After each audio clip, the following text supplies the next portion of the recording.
కూటమి ప్రభుత్వం ఏర్పడ్డాక మొదటి మహానాడు దేవుని కడపలో జరిగింది. రెస్పాన్స్ అదిరింది, సూపర్ హిట్ అయింది. ఇక్కడ ఒక విషయం మీకు చెప్పాలి. గత ఏడాది 2వ తేదీ ప్రజాగళం ఎన్నికల సభలో కడపకొచ్చాను. ఆ రోజు ఒక మాట చెప్పాను, కడప రాజకీయం మారుతోంది, కడప గడపలో మార్పు స్పష్టంగా కనిపిస్తుందని ఆ రోజు చెప్పాను.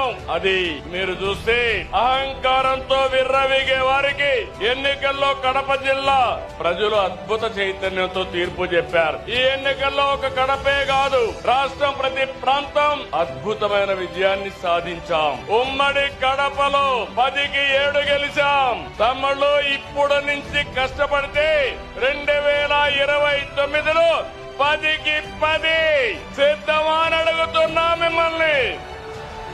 ఆడబిడ్డలు సిద్ధమా అని అడుగుతున్నా.